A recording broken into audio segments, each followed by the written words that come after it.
Hi நண்பே, இன்னைக்கு வீடியோவில் பெரிதும் பேசப்படக்கூடிய பெரிய அதிர்வலையை ஏற்படுத்திய ஒரு இஷ்யூவை பற்றி தான் உங்ககிட்ட ஷேர் பண்ண போகிறேன்.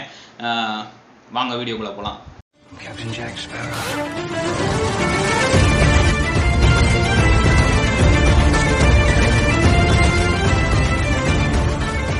அப்படி என்ன விஷயம் அப்படின்னா, அமெரிக்கா இருந்துட்டு பெண்களுக்கு பாதுகாப்பு இல்லை, ஸோ அந்த நாட்டுக்கு வந்து யாருமே போகாதீங்க, பெண்கள் வந்துட்டு தனியாக போகாதீங்க அப்படின்னு சொல்லிட்டு அமெரிக்கா வந்து ஒரு நாட்டை அறிவிச்சிச்சு. அது எந்த நாடு அப்படின்னா வேற எந்த நாடும் இல்லை, நம்மளோட இந்தியா தான். இந்தியாவுக்கு தான் பெண்களுக்கு பாதுகாப்பு இல்லை, அங்கே யாருமே போகாதீங்க அப்படின்னு சொல்லிட்டு அமெரிக்கா வந்துட்டு அறிக்கை விட்டாங்க. அப்படி இருக்கிற சூழ்நிலையில் இப்போ தற்போது பல பல பல ஹராஸ்மெண்ட் நடந்துட்டு இருக்கு. அப்படி நடந்த ஒரு விஷயத்த அவங்ககிட்ட ஷேர் பண்ணிக்கலாம்னு நினைக்கிறேன். பிரேசில்ல இருந்துட்டு வேர்ல்டு ரைட் பண்றதுக்காக ஒரு கப்பல் வந்துட்டு கிளம்பி வந்திருக்காங்க இந்தியாவுக்கு. 63வது நாடாக நம்ம இந்தியாவுக்கு வராங்க. ரொம்ப ஆசையோட கனவோட இந்தியாவை ரைட் பண்ணலாம்னு சொல்லிட்டு இந்தியாவுக்கு வந்திருக்காங்க. இந்தியாவுக்கு வரும்போது அங்கே இருக்கக்கூடிய ஜார்க்கண்ட் மாநிலத்தில் வந்துட்டு அவங்க ஸ்டே பண்ணி இருந்திருக்காங்க. அப்போ வந்துட்டு ஒரு 7 நபர்களால் அவங்களுக்கு வந்து ஃபராண்டா அப்படின்ற ஒரு லேடிக்கு வந்துட்டு ஹராஸ்மெண்ட் நடக்கப்பட்டிருக்கு. அவருடைய ஹஸ்பண்டுக்கும் அடித்து அந்த மாதிரி பல இஷ்யூஸ் நடந்து இந்த வல்கரான இந்த சம்பவம் நடந்திருக்கு. இப்படி நடந்த இஷ்யூஸை வந்து அவங்களுடைய சோசியல் மீடியாவில் வந்துட்டு அவங்களுடைய ஃபீலிங்ஸை வெளியில் ஷேர் பண்ணாங்க. ஷேர் பண்ண அடுத்த செகண்ட்லேருந்து இந்த வேர்ல்டில் இருக்கக்கூடிய மொத்த பைக் ரைடர்ஸும் அவங்களுடைய ஆதங்கத்தை வெளிப்படுத்த ஆரம்பிச்சாங்க. அதனுடன் அதிர்வலையா என்ன ஆச்சு அப்படின்னா வேர்ல்டு ஃபுல்லாக பரவ ஆரம்பிச்சிச்சு.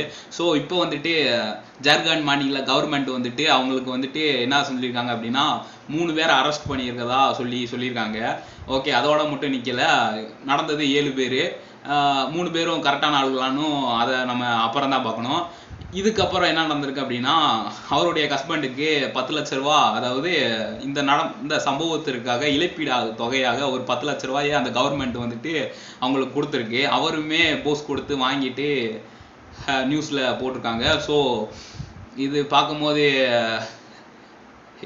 ரைட், பாதிக்கப்பட்டவங்களே அதை ஏற்றுக்கும் போது நம்ம ஒன்றும் பண்ண முடியாது. இந்த சம்பவம் எப்படி இருக்குது நீங்கள் பார்க்குறதுக்கு அப்படின்றத கீழே கமெண்ட் பண்ணுங்கள். இந்த சூழ்நிலையில தான் தற்போது புதுச்சேரியில் வந்துட்டு 9 வயசு சிறுமிக்கு வந்துட்டு திரும்பியும் ஒரு ஹராஸ்மெண்ட்டை தாண்டின ஒரு கொடுமையான விஷயம் நடந்திருக்கு. இப்படி பல பல பல பல விஷயங்கள் வந்துட்டு இந்தியாவில் தொடர்ச்சியாக பல பல ஸ்டேட்டில் பல பல ஊரில் நடந்துட்டு இருக்குது. இதுக்கெல்லாம் நம்ம என்ன பண்ணணும், இந்த கவர்மெண்ட் என்ன பண்ணணும் அப்படின்னு நீங்கள் என்ன நினைக்கிறீங்க அப்படின்றத கீழே கமெண்ட் பண்ணுங்க. எனக்கு வந்துட்டு ரொம்பவே ஆதங்கமாக இருக்கு. அப்படின்னா நம்மளுடைய இந்தியா வந்துட்டு ரொம்பவே கலாச்சாரம் மிக்க நாடு.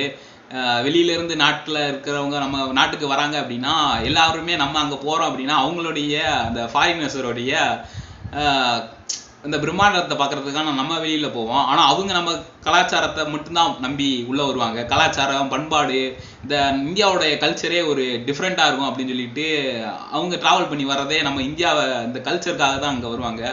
இப்படிப்பட்ட கல்ச்சர் நிறைந்த இந்த பண்பாட்டு மிக்க நம்ம நாட்டில் இந்த மாதிரியான ஒரு தவறுதலான இந்த நியூஸ் ஸ்ப்ரெட் ஆகுது அப்படின்றது வந்துட்டு நம்ம இந்தியாவுக்கே ஒரு நெகட்டிவான பெரிய ஒரு பேரை கொடுக்குது. ஸோ நம்ம இந்தியர்களாக இருந்துட்டு நம்மளுக்கும் அது பாதிப்பு தான். நம்ம இன்னைக்கு இங்கேருந்து நம்ம வெளியில் இந்த போயிட்டு நான் இந்தியன் அப்படின்னு சொல்லி நம்ம சொல்கிறோம் அப்படின்னா நம்மளை எந்த மாதிரி பார்ப்பாங்க அப்படின்றத நம்ம தான் காமிக்கிறோம். ஸோ என்ன சொல்ல வரேன்னு உங்களுக்கு புரிஞ்சிருக்குன்னு நினைக்கிறேன். ஹாய் நண்பே, நான் உங்கள் திரையபாண்டி. இது நம்ம திரையபாண்டி 2001.